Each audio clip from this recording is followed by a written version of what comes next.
ભાવનગરના મહુવા તાલુકામાં સાગર તટે ઊંચા કોટડા ગામ નજીક એક ટેકરી પર ગઢ કોટડા તરીકે ઓળખાતા ચામુંડા માતાજીના આ સ્થાનકનો અનેરો ઇતિહાસ રહેલો છે. ગોહિલવાડના શક્તિ તીર્થોમાં ઊંચું સ્થાન ધરાવતા ઊંચા કોટડાવાળી માં ચામુંડાનું દેવસ્થાન વિશેષ મહિમા ધરાવે છે. અહીં ચૈત્ર માસ દરમિયાન દૂર દૂરથી લાખોની સંખ્યામાં શ્રદ્ધાળુઓ ભક્તો સહપરિવાર લાપસી પ્રસાદની માનતા પરિપૂર્ણ કરવા ઉમટી પડે છે, જેની સુવિધા માટે આ તીર્થના ટ્રસ્ટી મંડળ દ્વારા વિશેષ વ્યવસ્થાઓ યોજવામાં આવે છે. તો ચાલો જાણીએ ઊંચા કોટડાનો ઇતિહાસ. લોકવાયકા પ્રમાણે વર્ષો પહેલા મારવાડમાં જહાંજી ભીલ અને તેમના પત્ની વાલબાઈ કુળદેવીમાં ચામુંડાની ભક્તિ ભાવથી આરાધના અને પૂજા કરતા. એમની ભક્તિ અને શ્રદ્ધાથી પ્રસન્ન થઈ માતાજી જહાંજી ભીલ સાથે વેણે વાતું કરતા. સમય જતા મારવાડની ધરતીમાં 3 વર્ષ સુધી દુષ્કાળ પડ્યા. ત્યારે જહાંજી ભીલને માલ ઢોરની ચિંતા થવા લાગી. એટલે તેમને માતાજીને પ્રાર્થના કરી.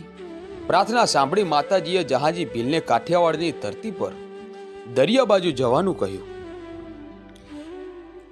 ત્યારે જહાંજી ભીલ મારવાડમાંથી નીકળી કાઠિયાવાડના ગોહિલવાડની ધરતી પર ગઢ કોટડા આવ્યા. અહીં આવીને જહાંજી ભીલ માતાજીને આ સ્થાનકે નિત્ય પૂજા અર્ચના કરવા લાગ્યા.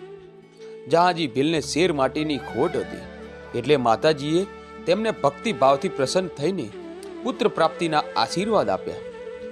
સમય જતા તેમની પત્નીને સારા દિવસો જવા લાગ્યા, પણ પુત્રનો જન્મ થાય એ પહેલા જ જહાંજી ભીલનું મૃત્યુ થયું. સમય જતા તેમની ઘરે પુત્રનો જન્મ થયો. તેનું નામ માતાજીના આશીર્વાદથી કાળિયો ભીલ રાખ્યું.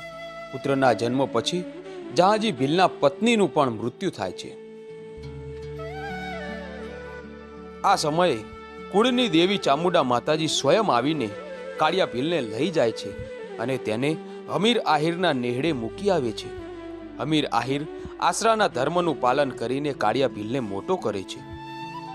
નાનપણથી જ માં ચામુંડા કાળિયા ભીલની સાથે વેણે વાતું કરે છે અને ડગલે ને પગલે માતાજી તેનું રક્ષણ કરે છે. આમ કરતા કરતા કાળિયો ભીલ મોટો થાય છે. સમય જતા કાળિયા ભીલ માતાજીને પ્રાર્થના કરે છે, હે માં, મારે આ દરિયા ઉપર રાજ કરવું છે અને તેની પર ચાલતા વહાણોને લૂંટવા છે. ત્યારે માતાજી તેને પ્રસન્ન થઈને કહે છે કે હે કાળિયા, તું વહાણ લૂંટ તો ભલે લૂંટ, પણ યાદ રાખજે, ખાલી અધર્મીનું જ વહાણ લૂંટજે. જો કોઈ ધર્મીનું વહાણ લૂંટતો નહીં અને મારી રજા વગર ક્યારેય દરિયામાં જતો નહીં. આમ કરતા કરતા કાળિયો ભીલ માતાજીની રજા લઈને બધા વહાણો લૂંટી આવે છે અને લૂંટેલો માલ બધો કોઠીમાં રાખે છે. એક વખત કાળિયો ભીલ દરિયામાં વહાણ લૂંટવા જાય છે અને માતાજીની રજા માગે છે, પણ માતાજી તેને રજા આપવાની ના પાડે છે. ત્યારે કાળિયો ભીલ ના પાડવા છતાં પણ દરિયામાં વહાણ લૂંટવા જાય છે અને ફિરંગીઓ તેને પકડીને કેદ કરી લે છે.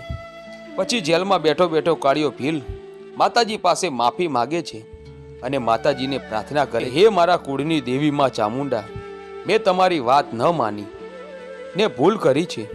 માતાજી મને માફ કરજો. માતાજી તેની પ્રાર્થના સ્વીકારી તેને માફ કરે છે અને કાળિયા ભીલને ફિરંગીઓની કેદમાંથી છોડાવે છે. અને પછી કાળિયો ભીલ હંમેશાના માટે વહાણોને લૂંટવાનું છોડીને માતાજીની ભક્તિ કરે છે. આજની તારીખે ઊંચા કોટડામાં હાલ કાળિયા ભીલની કોઠીઓ મોજૂદ જોવા મળે છે. ભાવનગરથી ઊંચા કોટડા મંદિર 80 કિલોમીટર અંતરે આવેલું છે. મહુવાથી ઊંચા કોટડા 35 કિલોમીટર અંતરે આવેલું છે. ઊંચા કોટડાના મહત્વના દિવસોમાં ચૈત્ર માસ ઘણો મહત્વનો છે. તો મિત્રો, આ હતો શ્રી ચામુંડા માતાજી મંદિર ઊંચા કોટડાનો ઇતિહાસ. મિત્રો, આવા જ ઇતિહાસ જાણવા માટે આજે જ અમારી આ ચેનલ A1 ગુજરાતીને